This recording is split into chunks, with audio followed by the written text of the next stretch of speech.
Hello बेटा, मैं विवेक sir. बेटा, हमारे YouTube channel the Zenith point classes by Vivek Pal में आप सभी का स्वागत है। बेटा, आपको अगली क्लास में वैद्युत प्रतिरोध के बारे में पढ़ाया गया था, जो कि फार्मूला होता है R बराबर V अपान I, और इसका मात्रक होता है वोल्ट प्रति एम्पियर अथवा ओम। वोल्ट प्रति एम्पियर अथवा ओम। बेटा, इसकी विमा जो होती है वो भी हम ध्यान से समझ लेते हैं। वैद्युत प्रतिरोध की विमा या विमीय सूत्र, वैद्युत प्रतिरोध का विमीय सूत्र बेटा निकाल भी सकते हैं, ध्यान से देखेंगे। फार्मूला होता है R बराबर V अपान I। तो यहाँ से विभव, वैद्युत विभव के लिए हम जानते हैं V बराबर W अपान Q होता है। क्या होता है फार्मूला? V बराबर W अपान Q। बेटा, W कार होता है और कार की विमा होती है ml² टी घात -2 बटे Q आवेश होता है। आवेश मूल राशि है नहीं, तो आवेश को Q बराबर I इंटू टी लिखा जाता है। I बराबर Q अपान टी होता है, तो Q बराबर I इंटू टी। I मतलब एम्पियर और टी मतलब समय, A into T. A T को ऊपर ले जाएंगे तो विभव की टोटल विमा हो जाएगी ml² टी घात माइनस, ये टी का पावर कुछ नहीं तो एक ऊपर जाएगा, -1 हो जाएगा, -2 -1 मिलकर -3 ई की घात -1। ये विभव की विमा हमने लिखी बटे आई धारा की विमा ए। तो बेटा इसकी टोटल विमा हो जाएगी ml² टी घात -3 एक घात -2। ये वैद्युत प्रतिरोध की आपकी विमा है। क्लियर बेटा? इसी के आगे हम अगली हेडिंग पढ़ेंगे।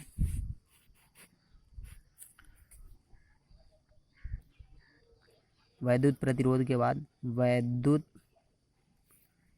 चालकता।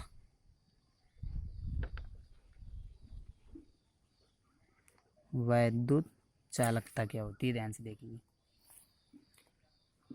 बेटा, वैद्युत चालकता बताई जाती है कि वैद्युत प्रतिरोध के व्युत्क्रम को, जो वैद्युत प्रतिरोध का उल्टा होता है, वैद्युत प्रतिरोध के व्युत्क्रम को ही वैद्युत चालकता कहते हैं। बेटा, वैद्युत प्रतिरोध के व्युत्क्रम को ही वैद्युत चालकता कहते हैं। बेटा, इसका जो मात्रक होता है वो एम्पियर प्रति वोल्ट अथवा ओम इनवर्ज होता है। क्या होता है? इसका मात्रक एम्पियर प्रति वोल्ट अथवा ओम इनवर्ज होता है।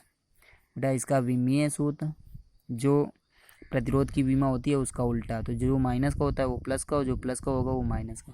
तो यम प्लस का था उसमें, तो यम -1, एल प्लस का था भाई एल -2, टी माइनस का था टी प्लस का 3, ए माइनस का था ए प्लस का 2। तो ये इसकी विमा हो जाएगी वैद्युत चालकता की।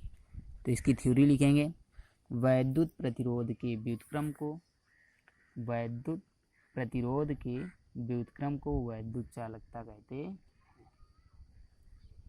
क्लियर बेटा? अब आगे हम ध्यान से देखेंगे।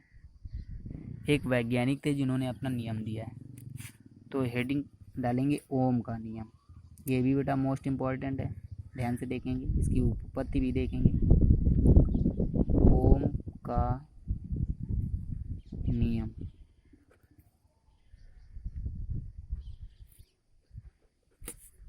ठीक, ओम का नियम क्या होता है, ध्यान से देखेंगे इसमें। बेटा, वैज्ञानिक ओम ने बताया कि यदि किसी चालक,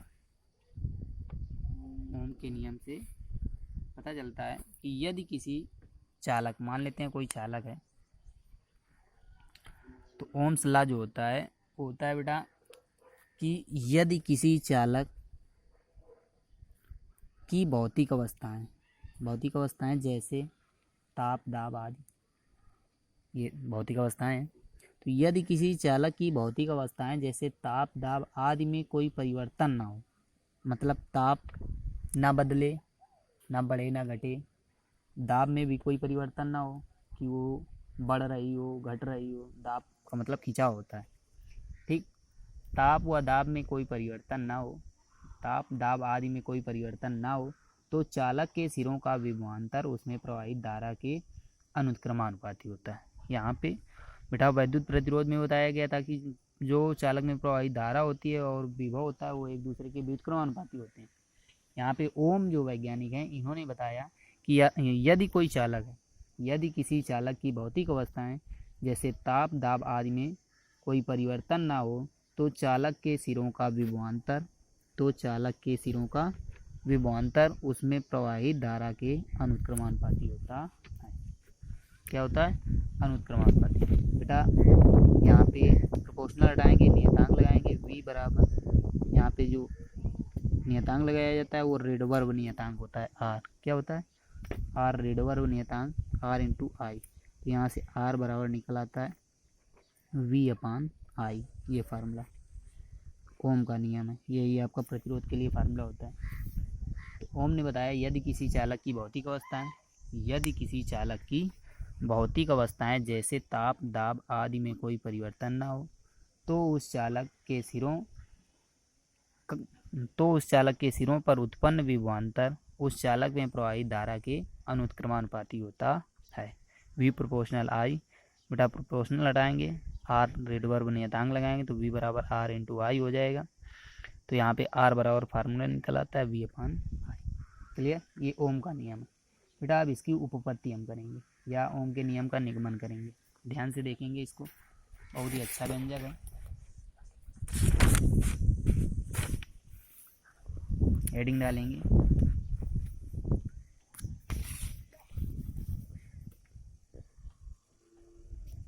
ओम के नियम का निगमन। ओम के नियम का निगमन ध्यान से पढ़ेंगे।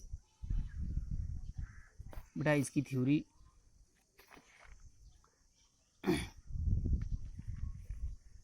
लिखेंगे। माना एल लंबाई का एक चालक है। बेटा चालक में जब धारा प्रवाहित करेंगे तभी ये घटनाएं बनेंगी।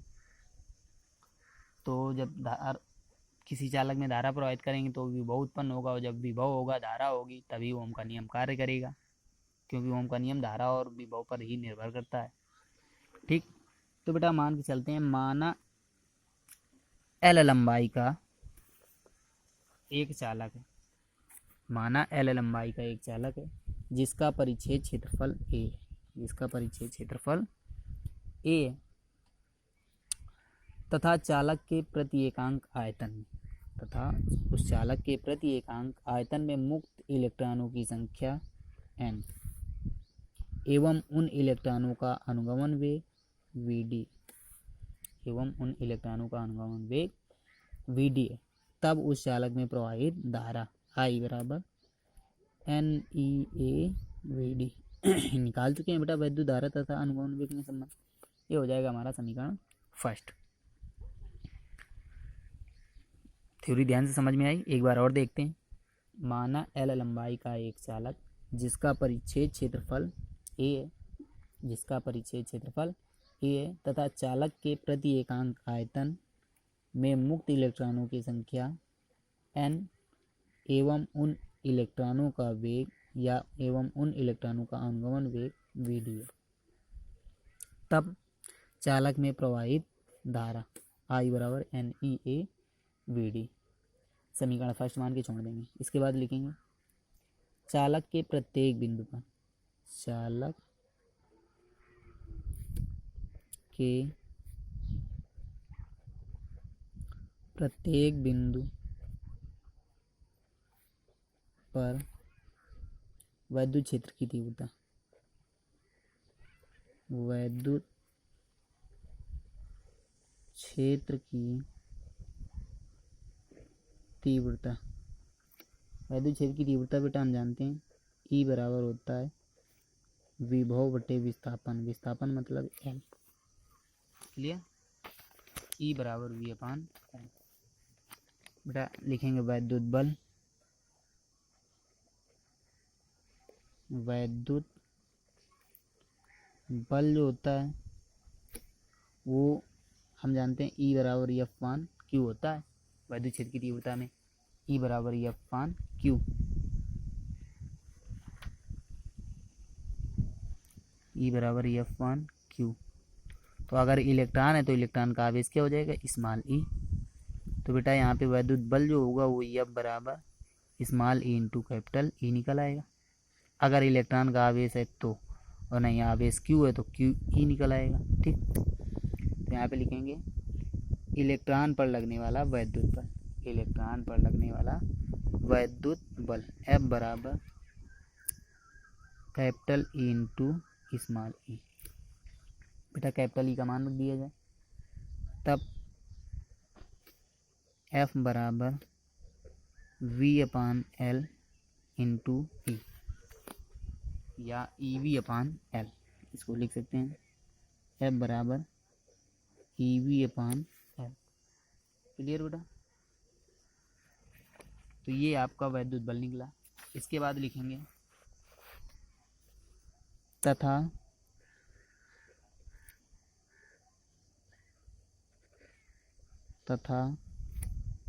चालक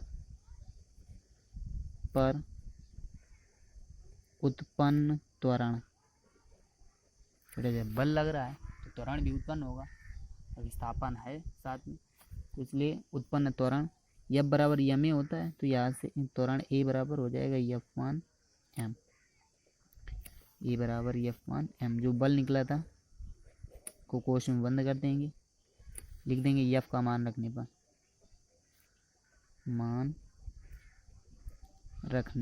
जब F का मान रखा जाएगा A equal to EV/L into M, LM बन जाएगा। A बराबर EV/LM।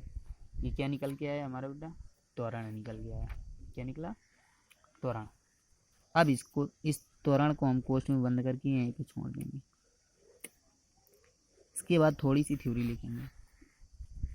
लिखेंगे बेटा, चूंकि मुक्त इलेक्ट्रॉन धातु के धन आयनों से निरंतर टकराते रहते हैं, चूंकि मुक्त इलेक्ट्रॉन जो हैं वो धातु के धन आयनों से निरंतर टकराते रहते हैं, अतः किसी इलेक्ट्रॉन की धातु के धन आयनों से हुई दो क्रमागत टक्करों के बीच औसत समय अंतराल को क्रांतिकाल कहते हैं। क्या कहते हैं, क्रांतिकाल कहते हैं।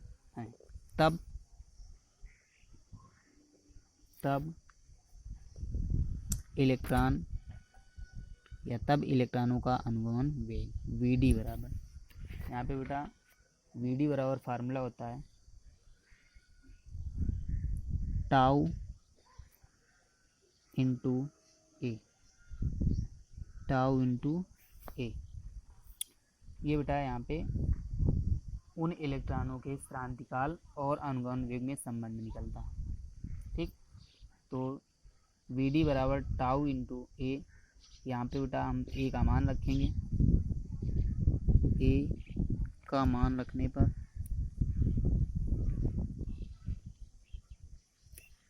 तो Vd बराबर टाउ इंटू ए का मान EV/LM। इसको हम समीकरण का नाम दे देते हैं सेकेंड। लिख देंगे समीकरण फर्स्ट हुआ सेकेंड से,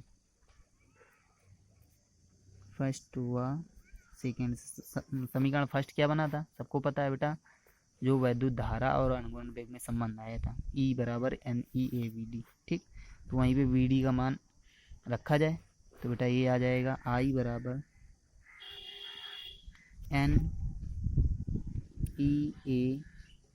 NeAVD का मान टाउ इंटू EV/LM। क्लियर, ये मान रखा गया EV/LM। बेटा यहाँ पे अब हल करेंगे तो I इक्वल टू, या बेटा जो यहाँ पे हम वैद्युत ये EV जो था ये विभव वाला V था, कैपिटल V। ठीक, तो जो ये V है इसको हम अगर इधर लाएं आई अपान वी इक्वल टू बन जाएगा एन ई स्क्वायर, ई और ई का गुणा ई स्क्वायर ए इंटू टाउ बटे क्या बन जाएगा एल एम। क्लियर बेटा। अगर इसको व्युत्क्रम करने पर लिख देंगे, व्युत्क्रम करने पर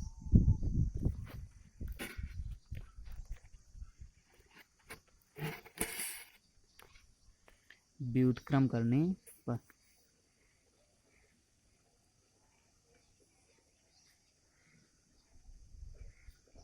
जब इसको उल्टा किया जाएगा तो v upon I equal to L M upon N E square A into tau बन जाएगा। क्लियर बेटा। यहाँ पे अब हम लिखेंगे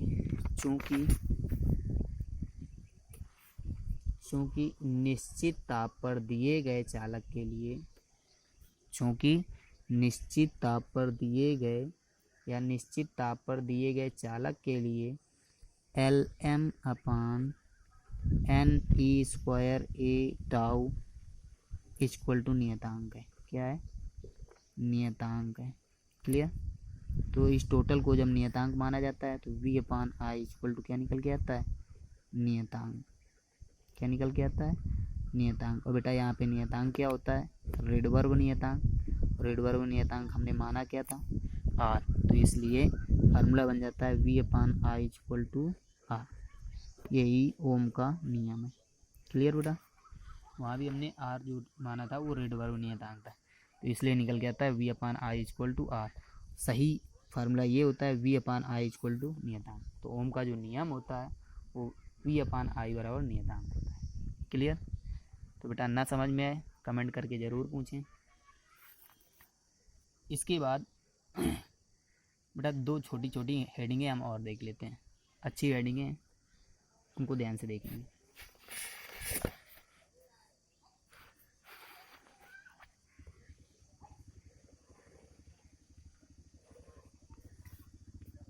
पहली हेडिंग विशिष्ट प्रतिरोध क्या होता है।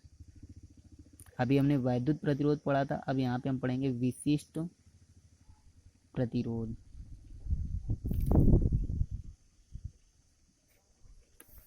विशिष्ट प्रतिरोध के बारे में पढ़ेंगे। बेटा ये बताया जाता है चालक के किसी बिंदु पर, कोई अगर चालक है तो उसमें ही घटना बनेगी धारा प्रवाहित करने की, और जब धारा प्रवाहित होगी तो विभव उत्पन्न होगा, विभव उत्पन्न होगा तो वैद्युत प्रतिरोध बनेगा। तो इन सब घटनाओं को लेते हुए हम विशिष्ट प्रतिरोध को पढ़ेंगे।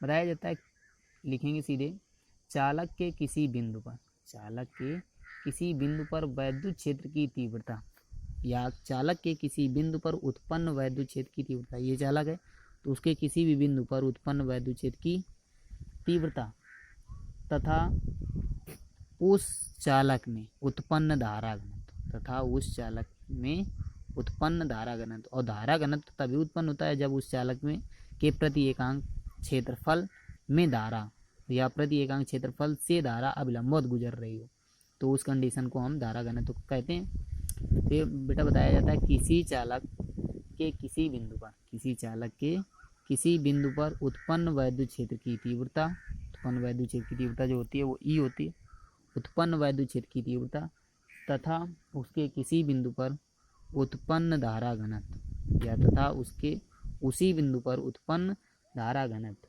के अनुपात को या के की निष्पत्ति को ही हम क्या कहते हैं बेटा? विशिष्ट प्रतिरोध कहते हैं। के अनुपात को या की निष्पत्ति को हम विशिष्ट प्रतिरोध कहते हैं। इसे रो से प्रदर्शित करते हैं। किससे प्रदर्शित करते हैं? रो से। रो बराबर फार्मूला होता है ई अपान जे। क्या होता है? ई अपान जे। बेटा इसका मात्रक जो होता है वो ओम इंटू मीटर होता है। क्या होता है? Ohm into metre. बेटा तथा इसकी विमा हमने ओम की विमा, ओम मतलब प्रतिरोध, प्रतिरोध की विमा हमने पढ़ी एम एल स्क्वायर टी घात -3 एक घात -2 इंटू मीटर, मीटर की विमा एल। तो ये टोटल विमा क्या बन जाएगी विशिष्ट प्रतिरोध की विमा? एम एल क्यूब टी की घात -3 ए की घात -2। तो ये बेटा विशिष्ट प्रतिरोध की विमा होती है। एम एल क्यूब टी की घात -3 ए की घात -2। क्लियर। तो ये विशिष्ट प्रतिरोध है। बेटा अगली हेडिंग पढ़ेंगे विशिष्ट चालकता। विशिष्ट चालकता, जैसे कि हमने विशिष्ट वैद्युत प्रतिरोध और वैद्युत चालकता पढ़ा था, उसी तरह विशिष्ट प्रतिरोध और विशिष्ट चालकता पढ़ेंगे। विशिष्ट का मतलब होता है बेटा बहुत ही नॉर्मल, बहुत ही छोटा, सूक्ष्म कंडीशन में उसका प्रतिरोध क्या होता है, उसकी चालकता क्या होती है। तो इसको बेटा बताया जाता है कि विशिष्ट, जैसे वैद्युत प्रतिरोध और वैद्युत चालकता थी, वैद्युत चालकता बताई गई थी, वैद्युत प्रतिरोध के व्युत्क्रम को वैद्युत चालकता कहते हैं। उसी तरह यहाँ पे विशिष्ट प्रतिरोध के व्युत्क्रम को ही विशिष्ट चालकता कहते हैं। विशिष्ट प्रतिरोध के व्युत्क्रम को ही विशिष्ट चालकता कहते हैं। इसका मात्रक ohm inverse into metre inverse होता है। Ohm inverse into metre inverse होता है। इसका मात्रक ohm inverse into metre inverse या प्रति ओम इंटू मीटर होता है। ठीक, 1/ओम इंटू मीटर। बेटा जो विशिष्ट चालकता होती है इसे सिग्मा से प्रदर्शित करते हैं। सिग्मा बराबर 1/ρ। सिग्मा बराबर 1/ρ। लेकिन वैद्युत चालकता में कोई नहीं बताया गया था, वैद्युत चालकता का कोई मात्रक नहीं है। ठीक, उसको डिनोटेड पॉइंट कोई नहीं माना गया है। तो इसलिए विशिष्ट प्रतिरोध रो होता है और विशिष्ट चालकता सिग्मा। सिग्मा बराबर 1/ρ। बेटा यहाँ पे इसका मात्रक लिखेंगे ओम इनवर्स मीटर इनवर्स। इसकी विमा लिखेंगे। बेटा विशिष्ट प्रतिरोध की विमा क्या आई थी, mL³ टी घात -3 1 घात -2। तो यही जो प्लस का है वो माइनस का कर देंगे, तो इसकी विमा हो जाएगी विशिष्ट चालकता की m इनवर्स L की घात -3 टी की घात +3 a की घात +2। तो ये बेटा विशिष्ट चालकता की विमा है। तो बेटा आज यहीं तक आपको ध्यान से कमेंट करके पूछेंगे। तो बेटा चैनल को लाइक शेयर सब्सक्राइब जरूर करें सब लोग। Best of luck. बेटा अगली क्लास में समय से फिर मिलेंगे। धन्यवाद।